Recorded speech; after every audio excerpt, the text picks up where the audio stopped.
सुप्रभात विद्यार्थियों।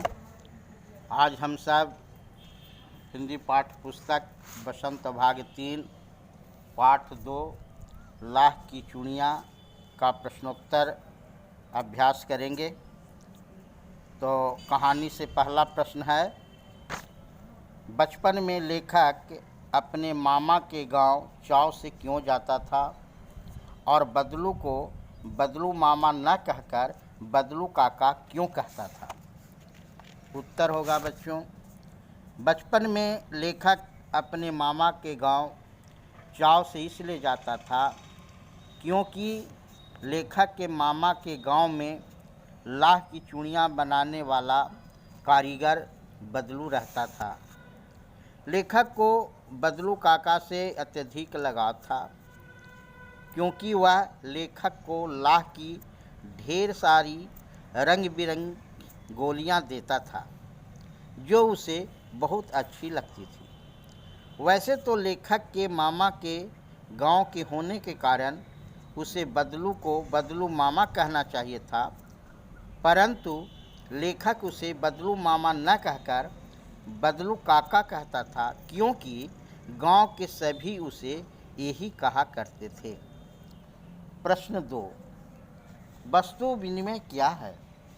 विनिमय की प्रचलित पद्धति क्या है? वस्तु विनिमय वह पद्धति है जिसमें एक वस्तु देकर दूसरी वस्तु ली जाती है।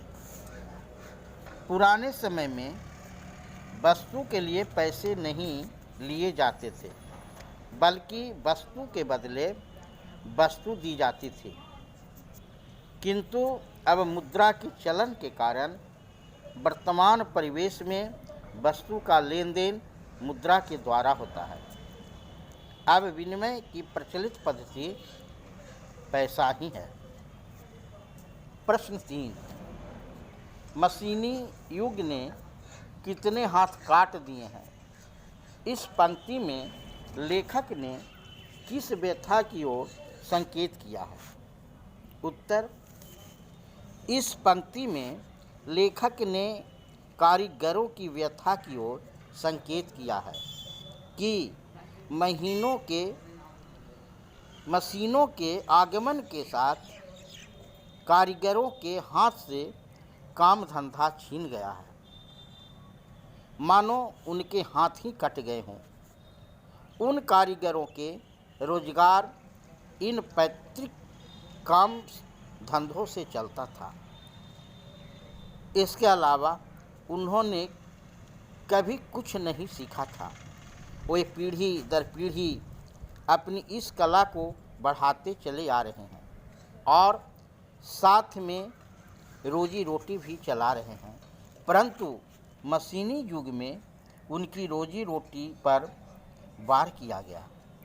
मशीनों ने लोगों को बेरोजगार बना दिया और वे भूखों मरने की कगार पर आ गए हैं। मशीनों के प्रयोग से बदलू जैसे कुशल कारीगरों के हाथ से काम छीन लिया गया। वे या तो बेरोजगार हो गए हैं या फिर अन्य को व्यवसाय अपनाने को विवश हैं। क्वेश्चन नंबर 4,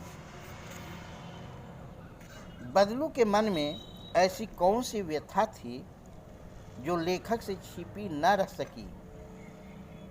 उत्तर होगा, बदलू लाह की चूड़ियाँ बेचा करता था, परंतु जैसे जैसे कांच की चूड़ियाँ का प्रचलन बढ़ गया उसका व्यवसाय ठप पड़ने लगा।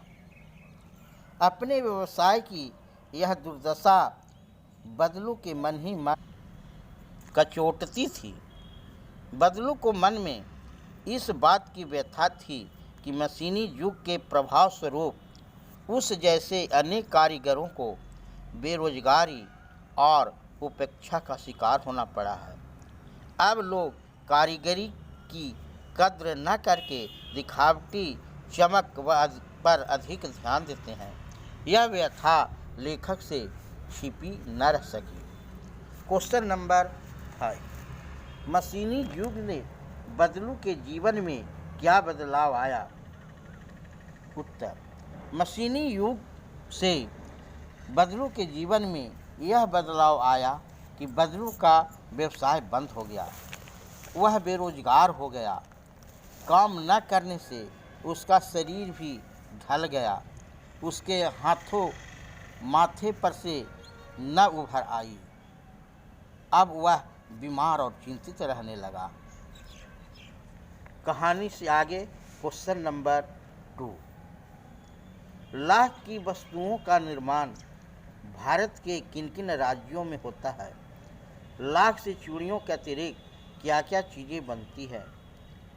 उत्तर, लाख की वस्तुओं का निर्माण भारत के राजस्थान, कर्नाटक और उत्तर प्रदेश आदि राज्यों में होता है। लाख से चूड़ियाँ, मूर्तियाँ, गोलियाँ तथा सजावट की वस्तुओं का निर्माण होता है। धन्यवाद। नेक्स्ट अगले वीडियो।